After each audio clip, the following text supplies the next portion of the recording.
تو آپ نے والد کو والدہ کو کوئی سخت لفظ کہہ دیا، ابا جی آپ بھی تو تھوڑی احتیاط کیا کریں نا بولنے میں۔ تو اب آپ نے تو ایک لفظ کہا تھا اور دو لوگوں کی بحث میں آپ نے باپ کو خالی والدہ کو خالی سمجھانے کی کوشش کی تھی۔ مجھے لگتا ہے کہ وہ رات ان کے لیے لمبی ہو جائے گی، وہ گزرے گی نہیں۔ والد صاحب پھر کسی موقع پر اور والدہ کسی موقع پر کہے گی کہ تو نا خرچہ تھوڑا دے دیا کر، پر میرا ادب کیا کر، جب تو توہین کرتا ہے تو میرا کلیجہ پھٹ جاتا ہے۔ دنیا کے اندر جو چیزیں معاشرے میں خوبصورتی پیدا کرتی ہیں اور معاشرے میں حسن پیدا کرتی ہیں، جن کی وجہ سے انسانوں کا معاشرہ خوبصورت ہو جاتا ہے، ان چیزوں میں سے ایک چیز ادب ہے۔ جب آپ ادب کرتے ہیں، جب آپ احترام کرتے ہیں، جب آپ قدر کرتے ہیں، اس کی وجہ سے معاشرے میں سکون پیدا ہوتا ہے، اور جب آپ بے ادبی کرتے ہیں تو بے سکونی پیدا ہوتی ہے۔ آپ نے والد گھر کے اندر انتظار کر رہا تھا کہ میں نے آج بیٹا آئے گا، اور وہ پریشان تھا کہ بیٹے کی کمائی بھی تھوڑی ہے۔ اس کی بہن جو دور میں نے اس کی شادی کی ہے تو اس نے کچھ 1000 روپے مانگ لیے، بڑا پریشان تھا، کیسے کہوں گا، کس طرح سے بات کروں گا۔ لیکن بیٹا شام کو آیا اور والد نے بڑے جتن کے ساتھ لفظ تلاش کر کے کہا کہ بیٹا تھوڑے پیسوں کی ضرورت ہے تیری بہن کو بھیجنے۔ تو بیٹے نے فوراً کہا کہ ابا جی آپ جھجکتے کیوں ہیں، ہر شے آپ کی ہے، آپ حکم کریں نا، میں ہر چیز پیش کرنے کو تیار۔ میں بڑی ذمہ داری سے آپ کو کہتا ہوں کہ آپ کے یہ 2 جملے اس طرح کے ہوں گے کہ ہو سکتا ہے والد صاحب رو ہی پڑیں، اور ان کی زبان نہیں، ان کی روحیں بھی گواہی دیں کہ اللہ میرے پتر کو زیادہ دے، اللہ اس پر کرم نوازی فرما، اللہ اسے وہ دل سے وہ رو کے دعا دے گا۔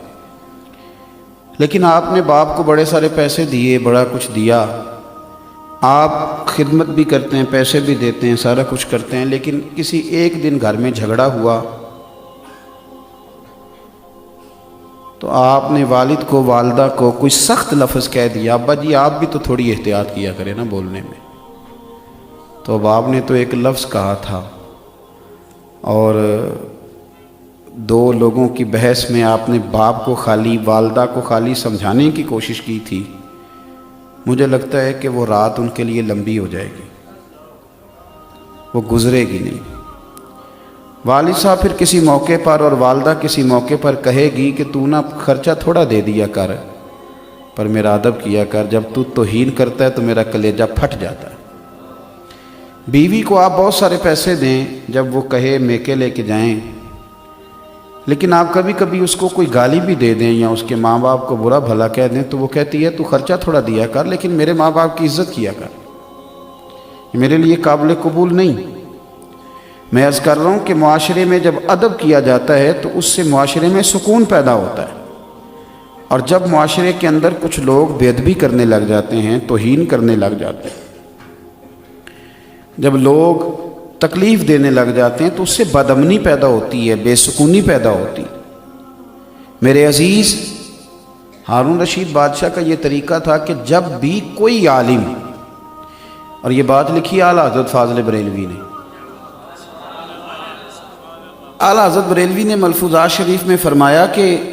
جب بھی کوئی عالم ہارون رشید کے پاس آتے تو ہارون رشید اپنا تخت چھوڑ کے استقبال کرتا۔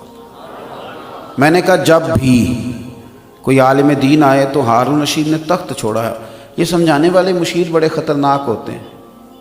ایک دن مشیر کہنے لگے کہ بادشاہ آپ کا کام ہے قانون کو نافذ کرنا، جو قوانین بنیں گے آپ نے ان کا نفاذ کرنا، اور اگر آپ اس طرح بار بار اٹھیں گے تو بادشاہی کا رعب جائے گا، تو آپ کا رعب قائم رہنا چاہیے۔ تو بادشاہ نے بڑی حسین بات کی۔ ہارون رشید کہنے لگا میں یہ جو اٹھ کے عزت کرتا ہوں تو بندے کی وجہ سے نہیں کرتا، مصطفیٰ کے دین کے علم کی وجہ سے کرتا ہوں، اور اگر رسول اللہ صلی اللہ علیہ وسلم کے دین کے عالم کی عزت کرنے کی وجہ سے سلطنت کا رعب جاتا ہے تو جانے دو، مجھے اس طرح کی